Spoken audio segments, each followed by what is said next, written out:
কারণ আজকে শিক্ষা হচ্ছে একটা দল ফেসিবাদ যখন হইতে চায় শুরুতে থামায় দিতে হয়, জীবন দিতে হইলে শুরুতে জীবন দিতে হয়, শুরুতে রাস্তায় নামতে হয়। রাস্তায় নামার সময় দল বিবেচনা করা উচিত না, কোন দল ভিকটিম হইলো, তাদেরকে মারা হইলো সেই বিবেচনা না করে দল মত বয়স বিশেষে সবাইকে রাস্তায় নেমে এই ফেসিবাদকে প্রতিহত করতে হয়। না করলে পরে এমন একটা সময় আসে তারা অপর দলকে ধরে, একদিন এক এক দলকে ধরতে ধরতে একসময় পুরো আপামর জনতাকে ধরে, তখন আর অপশন থাকে না, দেয়ালে পিঠ।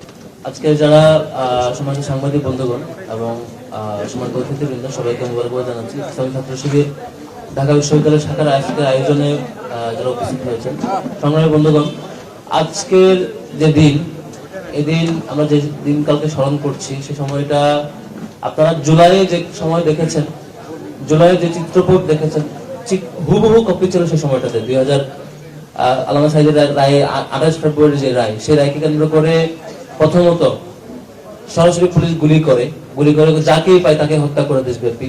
অল্প কয়েকদিনের ব্যবধানে 2 শতাধিক মানুষকে শহীদ করা হয়। এগুলো হচ্ছে পত্রিকায় প্রকাশিত তথ্য অনুযায়ী। এর বাইরে আরো কত মানুষ নিহত হয়েছেন, তাদের তথ্য, যাদের লাশ কিংবা যাদের তথ্য আমরা পত্রিকাগুলোতে পাই নাই কিংবা এগুলো প্রকাশিত হয় না। এর বাইরে অসংখ্য মানুষ এরকম শহীদ হয়েছেন।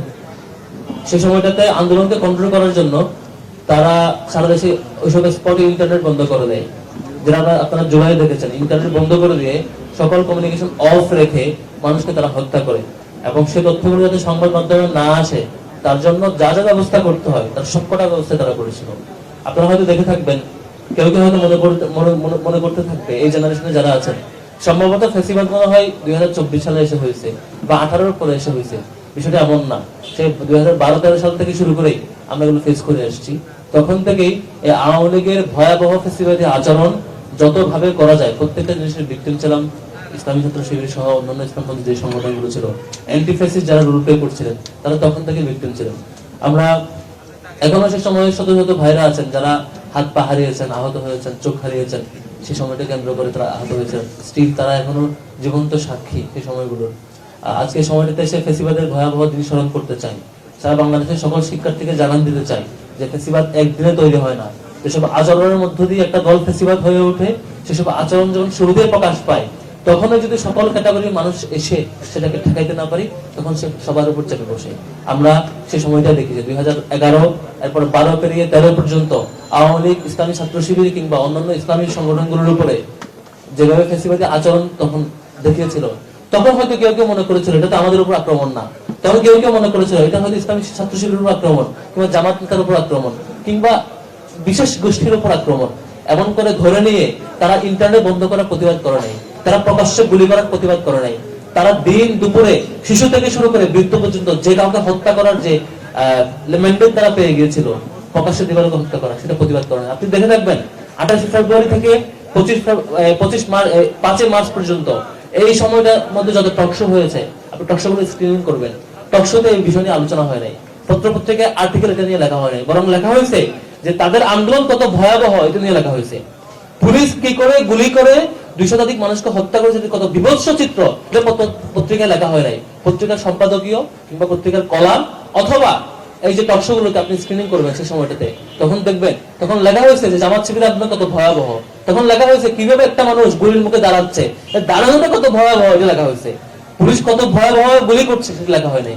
অর্থাৎ তখন পত্রপত্রিকা, তখন সুশীল সমাজ, আমরা তার বুদ্ধির চাষ করে এসব বুদ্ধিজীবী মহল কিংবা এই বিশ্ববিদ্যালয়ের শিক্ষক মহল থেকে শুরু করে প্রত্যেকটা মহলে তখন আলোচনা হয়েছে যে এই আন্দোলনটা কত ভয়াবহ, অন্যায়ের বিরুদ্ধে আন্দোলন করা কিংবা জীবন দিতে পারাটা কত ভয়াবহ সেটা চিত্রায়িত করা হয়েছে।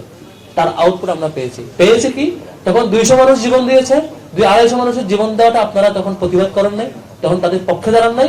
বিনিময়ে পুরো জাতি সহ আমাদেরকে 2000 মানুষকে শহীদ হওয়া লাগছে, হাজার হাজার মানুষ শহীদ হওয়া লাগছে গত জুলাই।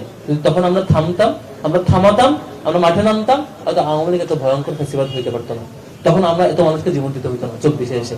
সেজন্য বিনীত অনুরোধ থাকবে, আজকের দিনের শিক্ষা হচ্ছে, আজকে ইসলামী ছাত্র শিবির ঢাকা বিশ্ববিদ্যালয় শাখা একদিন থেকে কেন স্মরণ করছে, কেন আবার এই প্রোগ্রামটা করছে, কারণ আজকে শিক্ষা হচ্ছে একটা দল ফেসিবাদ যখন হইতে চায় শুরুতে থামায় দিতে হয়, জীবন দিতে হইলে শুরুতে জীবন দিতে হয়, শুরুতে রাস্তায় নামতে হয়। রাস্তায় নামার সময় দল বিবেচনা করা উচিত না, কোন দল ভিকটিম হইলো, তাদেরকে মারা হইলো সেই বিবেচনা না করে দল মত বয়স বিশেষে সবাইকে রাস্তায় নেমে এই ফেসিবাদকে প্রতিহত করতে হয়। না করলে পরে এমন একটা সময় আসে তারা অপর দলকে ধরে, একদিন এক এক দলকে ধরতে ধরতে এক সময় পুরো আক্রমণ জনতাকে ধরে, তখন আর অপশন থাকে না, দেয়ালে পিঠ থেকে যায়। এভাবেই দিনের ইলেকশন রাতে করে, কারচুপি করে, আপনি কিছু বলতে পারেন না। সম্মানিত বন্ধুগণ, শেষ করছি, শিক্ষা একটাই, সে শিক্ষা হচ্ছে আমরা আর কাউকে ফেসিবাদ হইতে দিব না। যে সকল আচরণ আমরা আওয়ামী লীগকে দেখেছিলাম, যে সকল সিমটমস আমরা তাদের ফেসিবাদী আচরণের শুরুতে লক্ষ্য করেছিলাম, এখন থেকে কোন পার্টি সেটা করে থাকলে সেটা শুরুতে থামাইতে হবে। দ্বিতীয়ত, বর্তমান সরকারের প্রতি আহ্বান জানাবো যে গত 15 বছরে যারা ভিকটিম তাদের নিয়ে নিশ্চয় আপনারা কাজ করবেন বলেছেন। তো 28 ফেব্রুয়ারি কেন্দ্র করে, আল্লামা সাঈদের রায়কে কেন্দ্র করে যে সিরিয়াসলি সারা দেশে মানুষ শহীদ করা হয়েছে, আহত হয়েছে, তাদের পুনর্বাসন, তাদের ক্ষতিপূরণ এবং সেই বিচারকে রিভিউ করা সহ যেসব বিষয়গুলো করা দরকার সেসব বিষয়গুলো করা দরকার। সেই সময়ে বেগম খালেদা জিয়া এটা নিয়ে সরব ছিলেন। আশা করব বেগম খালেদা জিয়ার দল তার পরবর্তী সময় ক্ষমতায় এসে তার সেই সময়ের চিন্তাগুলোকে লালন করে এখন এই নিরপরাধ মানুষের ভিকটিম হওয়ার বিপরীতে দাঁড়িয়ে যে ন্যায় বিচার কিংবা যেটুকু ফিরিয়ে আনা দরকার, সুযোগ আছে এই সময়টা দেশে, সেটুকু করার আহ্বান রেখে আমি কথা শেষ